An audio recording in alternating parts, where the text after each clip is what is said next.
Avez-vous déjà vu ou entendu parler d'icônes bibliques où Jésus ou la Vierge Marie ont la peau foncée? Ou même Abraham, ou le roi David? Alors regardez au-delà de l'Europe. La Russie a ouvert ses coffres pour révéler des icônes bibliques mettant en avant des figures à la peau plus foncée. Si cela vous fait vous demander si la Russie a sa propre interprétation des figures bibliques, la réponse est non. Ce n'est pas du tout le cas. C'est en fait aussi réel que l'horizon du temps qui reste intact. Ces icônes ne sont pas juste des anomalies artistiques. Celles-ci portent des significations profondes de vérités cachées, suscitant de sérieuses questions curieuses sur l'histoire et la foi, la représentation et les coins inattendus de l'art religieux. Faites bien attention, gens formidables. Vous êtes sur le point de l'entendre aujourd'hui, tel quel, dans cette vidéo. Avant de continuer, merci de bien vouloir appuyer sur ce bouton j'aime pour soutenir notre travail. Partagez avec vos familles et amis pour continuer à diffuser notre récit révélateur sur les personnes noires et abonnez-vous pour rester informé des prochaines vidéos, tout en vous aidant à faire grandir le nombre d'abonnés de cette chaîne. Nous apprécions votre soutien. Tout d'abord, commençons par la personne du nom le plus populaire au monde aujourd'hui, Jésus. Marc chapitre 4 verset 22. Car il n'y a rien de caché qui ne sera pas manifesté, ni rien de secret qui ne sera pas mis au grand jour. Pendant des siècles, l'image la plus courante de Jésus-Christ, du moins dans les cultures occidentales, a été celle d'un homme barbu à la peau claire, avec de longs cheveux ondulés, châtain clair ou blonds, et souvent des yeux bleus. Mais la Bible ne décrit pas Jésus physiquement, et toutes les preuves que nous avons aujourd'hui indiquent qu'il avait probablement un aspect très différent de celui dont il a longtemps été représenté. La bonne nouvelle offre peu d'indices sur l'apparence physique du Christ. La plupart de ce que nous savons sur Jésus vient des 4 premiers livres du Nouveau Testament, les évangiles de Matthieu, Marc, Luc et Jean. Selon les évangiles, Jésus était un homme juif né à Bethléem et élevé dans la ville de Nazareth en Galilée, anciennement la Palestine, maintenant le nord d'Israël, au cours du 1er siècle. Nous savons que Jésus avait environ 30 ans quand il a commencé son ministère, comme le dit le livre de Luc chapitre 3 verset 23, mais la Bible ne nous dit pratiquement rien sur son apparence, si ce n'est qu'il ne se distinguait pas d'une manière particulière. Le Jésus historique avait probablement les yeux marrons et la peau des autres Juifs de Galilée du 1er siècle. Une région dans l'Israël biblique, mais personne ne sait exactement à quoi ressemblait Jésus. Il n'existe aucune image connue de Jésus de son vivant, et bien que les rois de l'Ancien Testament, Saül et David, soient explicitement décrits comme grands et beaux dans la Bible, il y a peu d'indications sur l'apparence de Jésus dans les testaments anciens et nouveaux. De plus, lorsque Jésus a été arrêté dans le jardin de Gethsémani avant la crucifixion, Judas Iscario a dû désigner Jésus à ses soldats parmi les disciples, probablement parce qu'ils se ressemblaient tous. Mais les mots de la Bible en eux-mêmes ne laissaient pas entendre les raisons derrière leur similitude. Qu'ils soient blancs ou noirs, ou pourquoi ou comment ils se ressemblaient tant, cela n'est pas dit. En considérant ces événements, on ne peut s'empêcher de se demander si ces mots ont été délibérément supprimés de la Bible pour cacher certaines vérités évidentes, ou si les auteurs de la Bonne Nouvelle n'ont pas abordé ces sujets.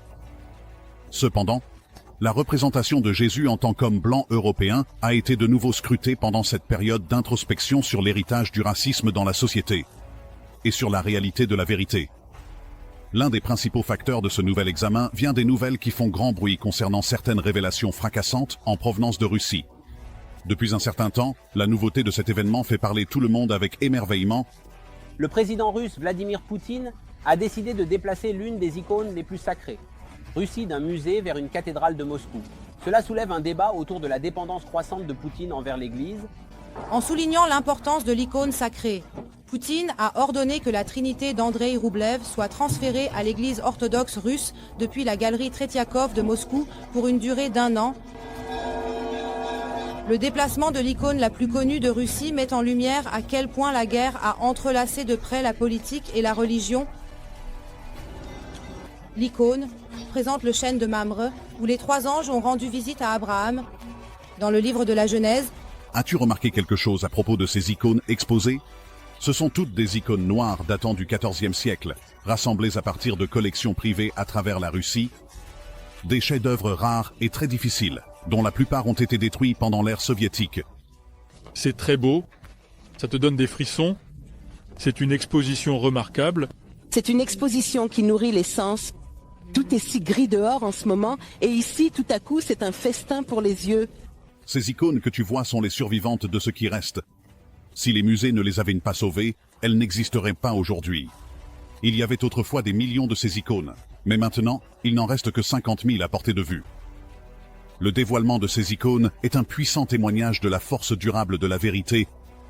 L'authenticité de ces peintures nous pousse à réévaluer notre compréhension du passé, en particulier en ce qui concerne la présence et la représentation des figures noires. Pendant des siècles, ces figures ont peut-être été enveloppées d'obscurité, mais leur redécouverte éclaire des histoires auparavant non racontées, se posant en défi aux hypothèses longtemps tenues, nous incitant à réécrire l'histoire avec un regard plus inclusif. De nombreuses icônes russes ont été détruites ou vendues à l'étranger par des agents du gouvernement soviétique. Certains ont été cachés pour éviter la destruction ou ont été sortis clandestinement du pays. Depuis la chute du communisme, de nombreux ateliers de peinture d'icônes ont de nouveau ouvert et peignent dans une variété de styles pour le marché local et international.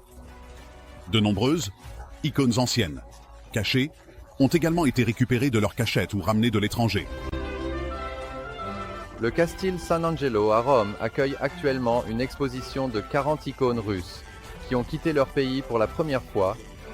Ce sont des œuvres d'art qui ont été cachées après la Révolution d'octobre de 1917 pour les protéger de la destruction anti-religieuse.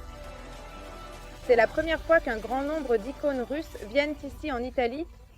De plus, voici une douzaine d'exemples qui n'ont jamais été déplacés auparavant. Elles apparaissent pour la première fois dans l'histoire de l'Empire romain, première fois dans notre catalogue. Les icônes sont généralement peintes sur bois et sont censées représenter des saints ou des éléments sacrés. La tradition orthodoxe les considère comme s'ils étaient l'évangile, des inspirations de Dieu à travers la main de l'artiste. Leur profond symbolisme se reflète dans le sens de l'icône, en tant que représentation ou vision d'un autre monde.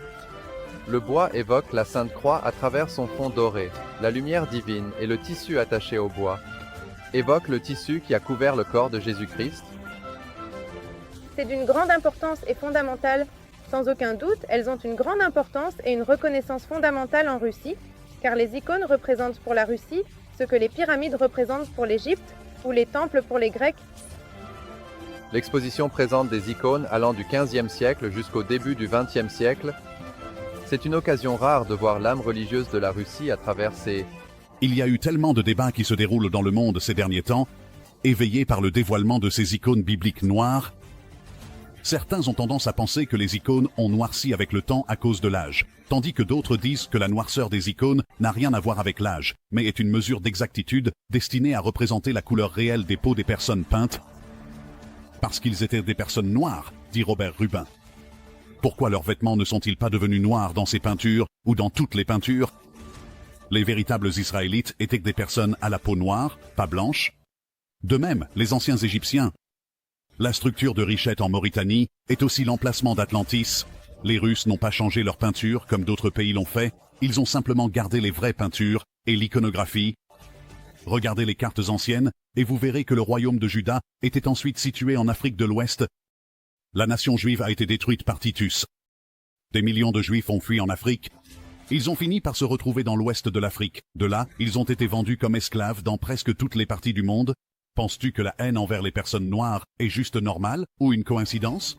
Non, c'était parce qu'ils, les Israélites, n'ont pas respecté les commandements de Dieu. Moïse leur a parlé des bénédictions et des malédictions, comme on peut le voir dans le livre de la Bible, le Deutéronome. Dieu leur a dit qu'ils perdraient cette terre au profit de gens qu'ils ne connaissaient pas s'ils lui désobéissaient. La haine envers les enfants noirs de Cham et de Sem est due au fait que les enfants de Sem se sont mélangés avec les enfants de Cham. Ils ont tous les deux la peau noire. La cible principale de cette haine, ce sont en fait les enfants de Sem. Sem est puni pour sa désobéissance à son Dieu. Un autre commentaire perspicace de Johnson ici dit « Parce que les personnes noires étaient celles de la Bible, que les Américains ont blanches quand ils nous ont raconté les histoires. Mais les Russes n'ont pas reçu le message, ils se sont tournés vers la vraie histoire. » Chanson de Salomon. Chapitre 1, verset 5. Apocalypse chapitre 1, verset 15, va vérifier ça. C'est dans le texte, ce n'est pas à cause d'une bougie ou de quoi que ce soit d'autre dont ces gens parlent. Dans ce cas, toute l'image serait noire, pas seulement le visage et les mains. Ils sont censés être noirs parce qu'ils étaient des personnes noires. Cette grande Amérique est aussi un grand trompeur, et tellement de gens héritent de la mauvaise leçon de leurs arrière-grands-parents et de leurs parents, au point que c'est si profond que le mensonge devient vrai, alors que la vraie réponse est juste là. Mais tu ne regardes jamais, parce que pourquoi le ferais-tu? Les révélations russes ne se sont pas arrêtées là. la Russie continue avec ses révélations historiques bibliques, avec le président Poutine en première ligne, défendant la cause. La Russie a ouvert ses caves pour révéler des peintures remarquables de Jésus, datant des années 1400.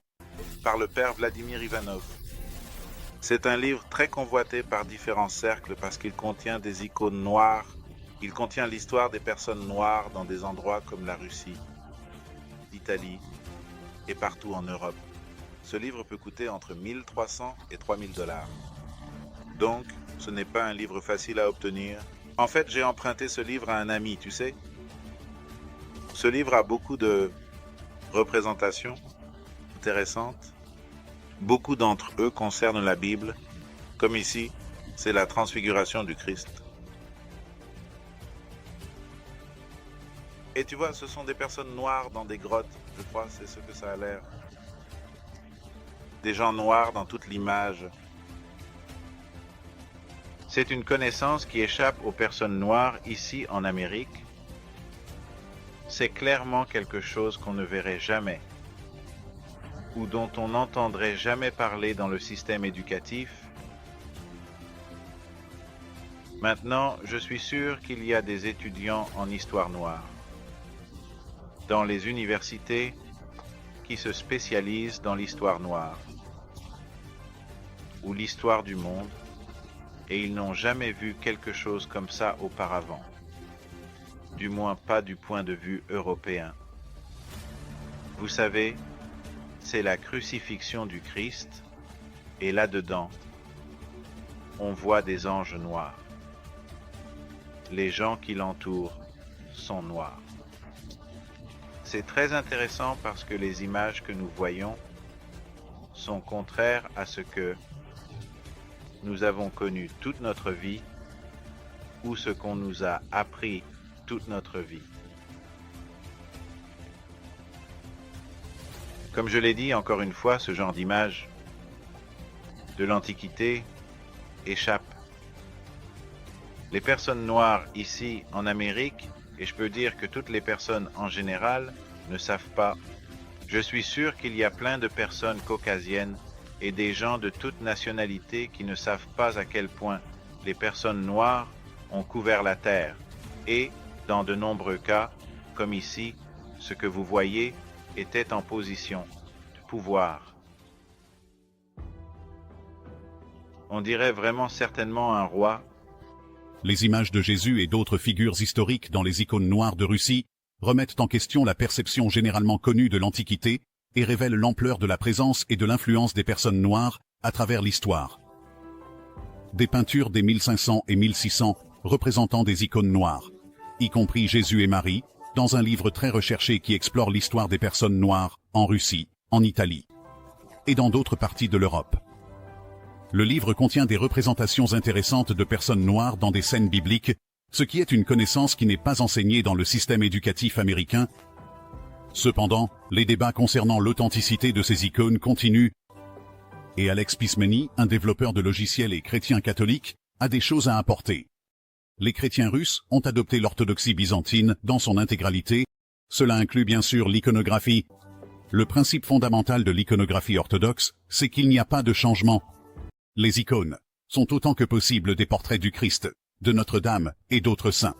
De plus, le style, l'ambiance, les vêtements, les gestes sont tous figés dans le style byzantin, à tel point que les étudiants en iconographie se réfèrent à ces règles comme au canon iconographique, même si très peu de ce canon a jamais passé le processus législatif ecclésial normal impliquant l'épiscopat et les conseils.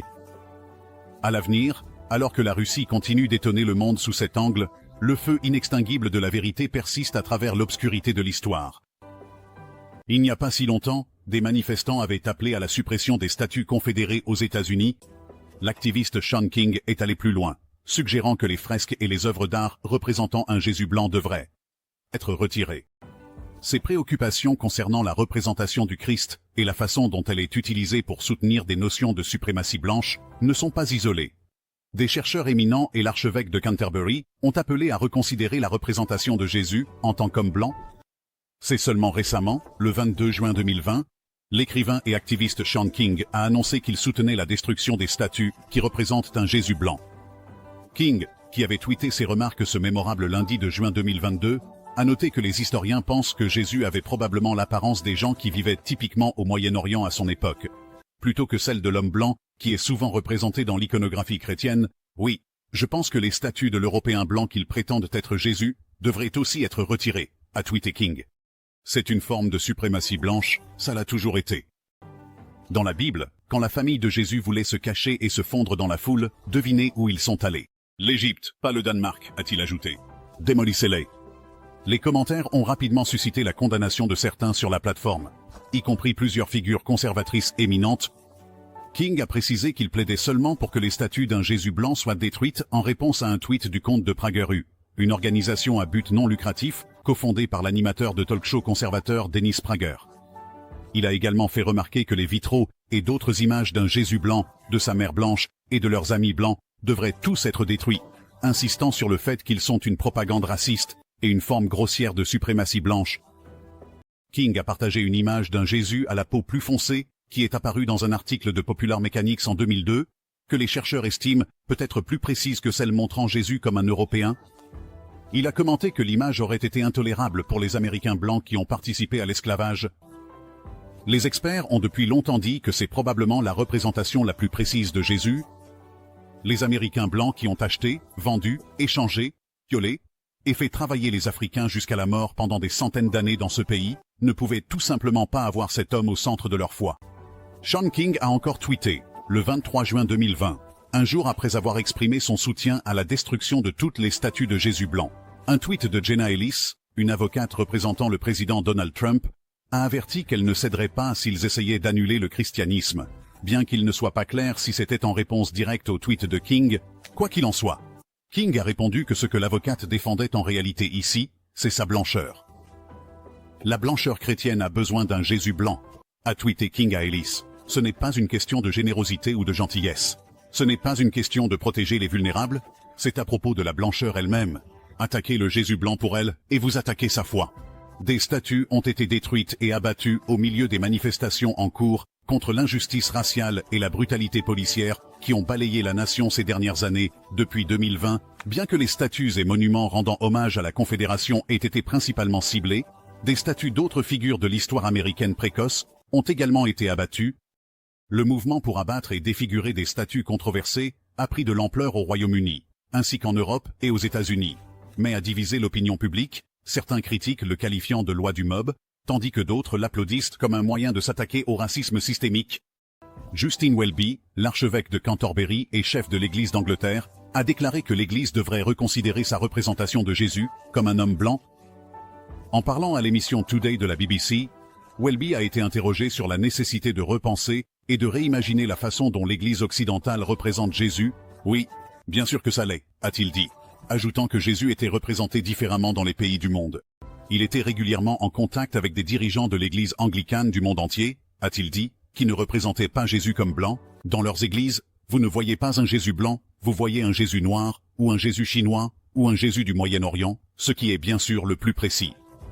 Welby a ajouté que les représentations de Jésus n'étaient pas cependant ce que nous vénérons, mais plutôt un rappel de l'universalité de Dieu, qui est devenu pleinement humain. En réponse aux appels pour que les monuments liés à l'histoire impérialiste du Royaume-Uni et au commerce des esclaves soient retirés, il a déclaré que les statues de la cathédrale de Canterbury seraient mises sous revue. La question de savoir s'ils devraient tous être là se pose, bien sûr que oui, et nous l'avons vu partout dans le monde, a-t-il continué. Nous allons les examiner très attentivement, les mettre en contexte et voir s'ils devraient tous être là, dit Justin Welby.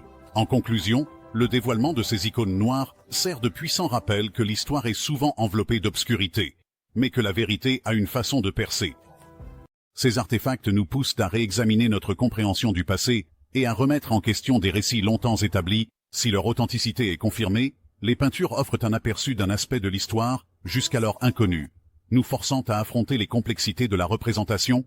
Cette découverte témoigne du pouvoir durable de la vérité, brisant les tours de désinformation et incitant à une réévaluation des histoires que nous nous racontons sur le passé.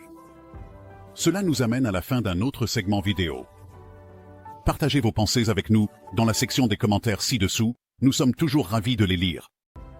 Soutenez notre travail en appuyant toujours sur ce bouton « J'aime » devant vous, partagez avec vos amis et votre famille pour continuer à diffuser notre récit noir révélateur et abonnez-vous gentiment pour recevoir des notifications pour d'autres vidéos intéressantes à venir. Nous sommes contents de vous avoir. Merci d'avoir regardé.